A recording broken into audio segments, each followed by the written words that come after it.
કોદિયા ગામે પારિવારિક જમીન મામલે એક વ્યક્તિ પર હુમલાનો આક્ષેપ સામે આવ્યો છે। મળતી માહિતી મુજબ રવિવારે રોજ સવારે આશરે 10 વાગ્યે 30 મિનિટ વાગ્યાના અરસામાં કોદિયા ગામે રહેતા ભીખુભાઈ કાનાભાઈ ભાદરકા પોતાની વાડીએ ખેતર ખેડી રહ્યા હતા।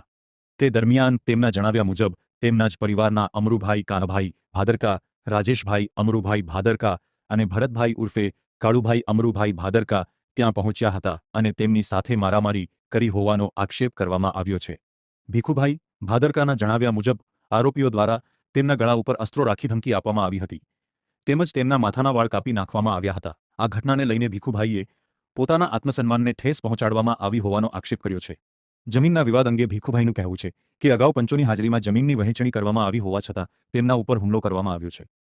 હુમલામાં ઇજાગ્રસ્ત થયેલા ભીખુભાઈ ભાદરકાને સારવાર માટે તળાજાની સરકારી હોસ્પિટલ ખાતે ખસેડવામાં આવ્યા હતા, જ્યાંથી તેમણે સમગ્ર ઘટનાને લઈને પોતાની પ્રતિક્રિયા આપી હતી। આ સમગ્ર મામલે દાઠા પોલીસે તપાસ અને કાયદેસરની કાર્યવાહી હાથ ધરવાની તજવીજ શરૂ કરી છે। જો કે સમગ્ર ઘટનામાં સાચી હકીકત શું છે અને હુમલો ક્યાં સંજોગોમાં થયો તે પોલીસની તપાસ બાદ જ સ્પષ્ટ થશે।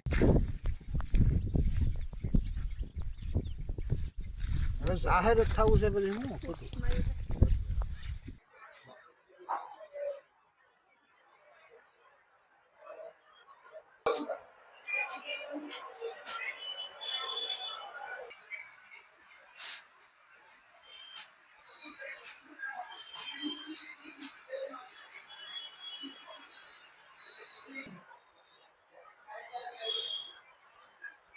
હું મારા ઓલામાં વાડીમાં ખેડતો હતો એટલામાં મારા મોટા ભાઈ અમરુભાઈ કાનાભાઈ, એનો દીકરો રાજેશભાઈ અમરુભાઈ અને કાળુભાઈ અમરુભાઈ એ આવીને ટૂંકમાં મારી ઉપર હુમલો કરવા આવ્યા કે આ તારા બાપની જમીન છે, અહીંયા હું કરવા ખેડશો।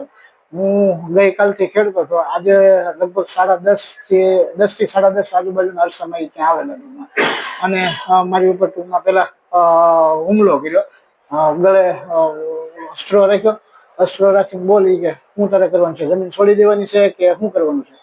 પણ મેં કીધું મારી જમીન છે તો શું કરો તમે આ રીતે એમ કરો છો। અમે લગભગ 15-20 દિવસ પહેલા મહિના દિવસ આના અંદાજમાં અમે પંચોની રૂબરૂ બધી સમજાવટ પણ થયેલી અને બધું ઓલું ગોઠવણી થયેલી, એટલે એ આવીને સીધો અસ્ત્રો માર્યો ને પછી મને ટૂંકમાં કુહાડીને ઊંધા ઘા કરવા મળ્યા ને ધોકે માર્યું ટૂંકમાં બધું।